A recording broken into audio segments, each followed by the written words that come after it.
Do you really think that you are too broke to invest? Have you actually gone over your finances and spending habits to see if that was the case? Maybe it's just a matter of allocating your resources and prioritizing your goals. I see this often, and in fact, my husband and I, we were on the same boat about 10 years ago. Our net worth back then was around negative 400,000. Yes, we were buried in debt.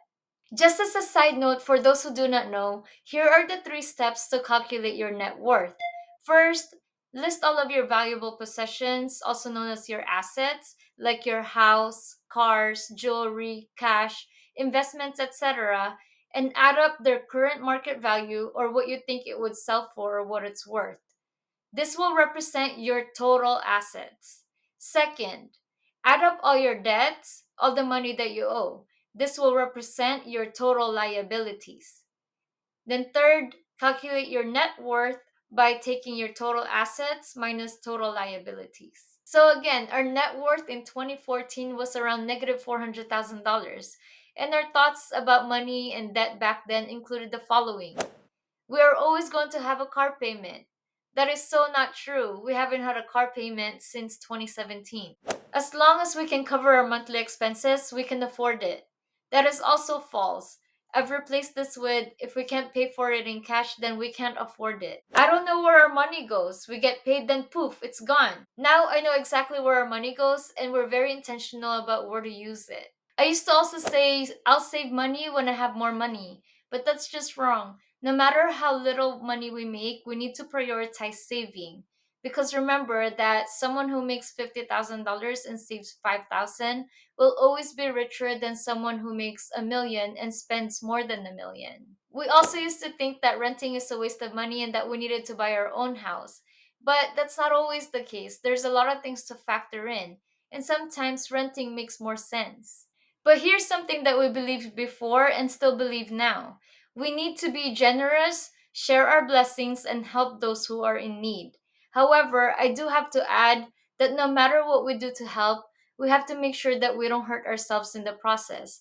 Because unable for us to take care of anyone else, we have to be able to take care of ourselves first. As I mentioned in my previous videos, it wasn't until 2014 when my hubby and I started our financial education.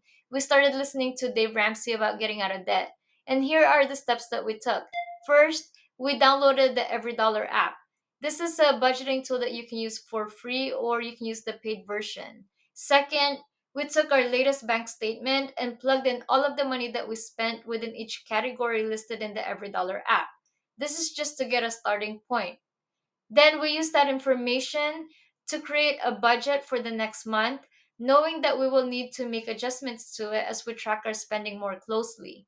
At this point, we haven't made any changes to our spending habits, but we were just collecting information that we can use to understand where our money was going. After 2 months of data gathering, we sat together and analyzed our data. We had five major takeaways. First, our mortgage was above Dave Ramsey's recommended monthly payment of no more than 25% of take home pay. Second, the value of our two vehicles combined were within Dave's recommended value of no more than 50% of our annual income. However, both still had outstanding loans. Third, we prioritized our needs and we didn't spend very much on our wants, but we did spend more than what we can afford on our loved ones and those who came to us for help. Fourth, we did not prioritize saving. And fifth, we spent more than what we made, so we were buried in debt. By the end of 2014, with a bit of luck, the value of our house went up, so we saw an opportunity to better our finances. Major adjustments we made included reducing our monthly mortgage payment by downsizing from a five-bedroom house to a five-bedroom condo. Downsizing enabled us to pay half of our debt, which brought our net worth to negative 200,000 by the beginning of 2015. We also allocated a set amount to giving and made sure that we didn't hurt ourselves in the process of giving and helping others. We stopped providing help to those who refused to learn how to live within their means.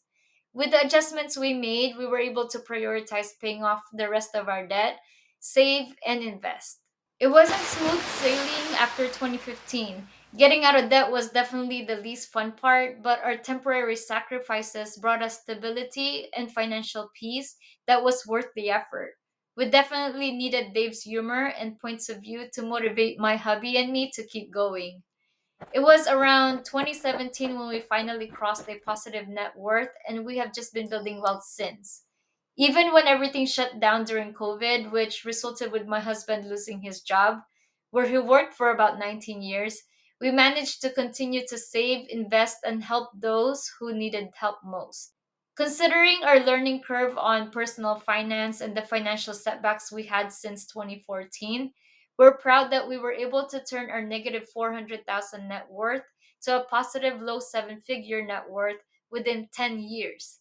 Due to financial setbacks beyond our control, our active income, the income we received in exchange for our labor, only grew an average of 5% per year for the past 10 years, which is only a couple of percentages over the inflation rate from the last 10 years of 3%. This means that without dramatic increase in active income, we were able to drastically increase our wealth because we got smarter with our money, and the biggest part of it was that we learned the basics of investing. If you are in the same situation as we were about a decade ago when we were buried in debt and financially illiterate, I hope that this video motivates you to also better your finances. Dave Ramsey showed us a way to tackle our debt, and no, I'm not affiliated with him or his team. I just hope that he can help you the same way by following the first three steps of his seven baby step process. After the first three steps, there are way better investing gurus to learn from, like Warren Buffett, Charlie Munger, Peter Lynch, Guy Spear, and Phil Town. If you want a summary of the lessons that I learned from these successful investors and the step by step process on learning how to invest in the stock market, that is what I love to teach. And no, you don't need to wait to get out of debt to be able to learn how to invest. The best time to learn how to invest is actually when you don't have the money yet. That way, you don't get tempted to use your money while you're learning.